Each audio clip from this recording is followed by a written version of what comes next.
नमस्कार। आज हम मुंशी प्रेमचंद के बहुत ही जाने माने कहानी संग्रह मानस सरोवर भाग 2 इसकी दुनिया में उतर रहे हैं। जी बिल्कुल। हमारे पास इस किताब की कुछ खास कहानियों और उनकी जो विशेषताएं हैं उनका एक सार है। हाँ, मानसरोवर भाग 2। इसमें प्रेमचंद की कुछ बहुत ही महत्वपूर्ण कहानियां शामिल हैं। ये संग्रह 20वीं सदी की शुरुआत की करीब 21 कहानियों का एक गुलदस्ता है और इसमें ना प्रेमचंद का वो दौर दिखता है जब उनका यथार्थवाद, मतलब समाज की सच्चाई दिखाने का अंदाज और समाज से जुड़े मुद्दे वो उनकी कलम में और गहरे उतर चुके थे। सही कहा। ये वो दौर है जब वो आदर्शवाद से यथार्थवाद की तरफ बढ़ चुके थे काफी हद तक। हाँ, तो हम इन्हीं उपलब्ध अंशों के आधार पर आज बात करेंगे। ठीक है। हमारा इरादा यह है कि प्रेमचंद की कलम की जो धार है उसको समझें, कैसे उन्होंने किसान जीवन या फिर स्त्रियों की दशा, जाति का जो सवाल था और इंसानी रिश्तों की परतें खोली।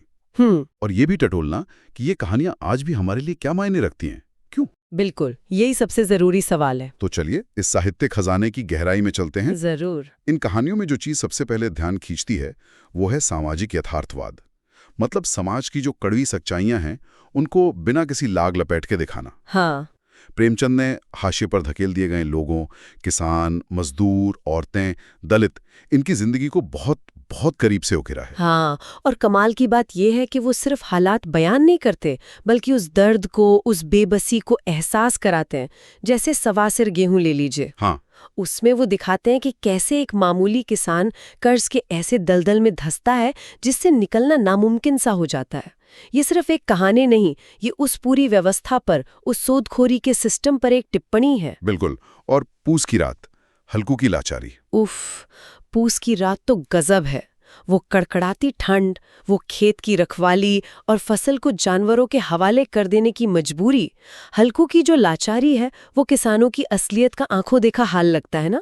हाँ, बिल्कुल। अच्छा, ये यथार्थवाद स्त्रियों के चित्रण में कैसे दिखता है, क्योंकि उनके महिला पात्र भी बड़े दमदार हैं। बिल्कुल है। प्रेमचंद समाज की नज़र में औरतों की जो स्थिति थी उसे भी बड़ी बेबाकी से दिखाते हैं। निर्वासन कहानी है। हाँ, मैंने पढ़ी है। उसमें एक विधवा को समाज की तंग सोच की वजह से घर छोड़ना पड़ता है। ये उस दौर की विधवाओं की आम त्रासदी थी, उसको आवाज दी है उन्होंने।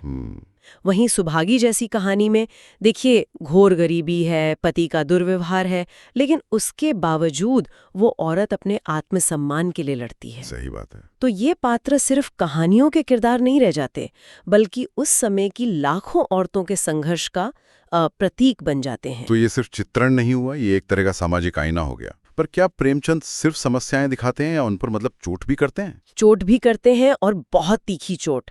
मंदिर कहानी को लीजिए आप। हाँ, मंदिर। ये जो धार्मिक ढोंग और पाखंड है उस पे सीधा वार है। मंत्र कहानी है, उसमें अंधविश्वास की जड़ें कितनी गहरी हैं समाज में, ये सवाल उठाया गया है। और कफन का क्या, वो तो बहुत ही। हाँ, कफन वो कहानी तो मतलब हिला कर रख देती है। वो सिर्फ गरीबी की कहानी नहीं है, वो दिखाती है कि कैसे हद दर्जे की गरीबी, वो अभाव, इंसानियत की जो बुनियादी भावनाएं होती हैं ना, उनको भी सुन कर सकता है। जब वो कफन के पैसे भी शराब में उड़ा देते हैं तो ये सवाल उठता है कि क्या ये सिर्फ उन दो किरदारों की नैतिक गिरावट है या उस समाज की हार है जिसने उन्हें इस हाल में पहुंचाया। ये व्यंग इतना तीखा है कि चुभता है। ये तो वाकई मतलब सोचने वाली बात है। लेकिन क्या प्रेमचंद की दुनिया में सिर्फ यही अंधेरा और कड़वाहटी है या कुछ उम्मीद, कुछ पॉजिटिव पहलू भी नजर आते हैं? हाँ हाँ बिल्कुल, यही तो प्रेमचंद की खूबी है कि वो संतुलन बनाए रखते हैं। ऐसा नहीं कि सब कुछ निराशाजनक है। रामलीला जैसी कहानियां हैं, हाँ, उनमें गांव की जो साझा संस्कृति होती है, आपसी मेलजोल, उसकी एक झलक है। दो बैलों की कथा तो खैर क्लासिक है। वो तो है ही। हीरा मोती। हाँ, दोस्ती, वफादारी और आजादी की चाहत, जानवरों के जरिए इंसानी मूल्यों की इतनी गहरी बात कहना, ये अद्भुत है सच में। और शांति जैसी कहानी है, वो माफ कर देने और त्याग की ताकत को सामने लाती है। तो अंधेरे के साथ साथ मानवीय अच्छाई की जो एक लौ है वो भी उनकी कहानियों में जलती रहती है। और ये सब वो कह कैसे पाते हैं, मतलब क्या खास है उनकी स्टाइल में, उनकी शैली में? देखिए, उनकी सबसे बड़ी ताकत मेरे ख्याल में उनकी भाषा है। एकदम सरल, सीधी, आम आदमी की जबान। हाँ, बिल्कुल सीधी। कोई भारी भरकम मुश्किल शब्द नहीं, लेकिन बात सीधे दिल तक पहुंचती है। पढ़ने वाला कहानी से किरदारों के जज्बातों से फौरन जुड़ जाता है। और उनकी शैली में व्यंग्य की धार भी है, जैसा हमने कफन में देखा, और साथ ही गहरी मानवीय करुणा भी है। ये जो मेल है ना, यही उन्हें इतना असरदार बनाता है। सही कहा। तो कुल मिलाकर मानसरोवर भाग 2 हमें प्रेमचंद की उस पैनी नजर से रूबरू कराता है जो समाज की नब्ज पर हाथ रखे हुए थी, है ना? बिल्कुल। उनकी कहानियां महज किस्से नहीं हैं, वो उस युग का, उस दौर का एक तरह से दस्तावेज हैं। किसानों का दर्द, औरतों का संघर्ष, जातिवाद का जहर और इंसानी मूल्यों का टकराव, सब कुछ उनमें दर्ज है। हाँ, बिल्कुल सही। और अंत में एक विचार छोड़ जाती हूँ सबके सोचने के लिए, हाँ जरूर। कि जिन सामाजिक सच्चाइयों को, जिन सवालों को प्रेमचंद ने लगभग 100 साल पहले उठाया था, चाहे वो गरीबी हो, असमानता हो, रिश्तों की उलझनें हों, क्या वो आज पूरी तरह खत्म हो गई हैं? ये बड़ा सवाल है। या आज भी हमारे समाज में वो किसी न किसी रूप में मौजूद हैं?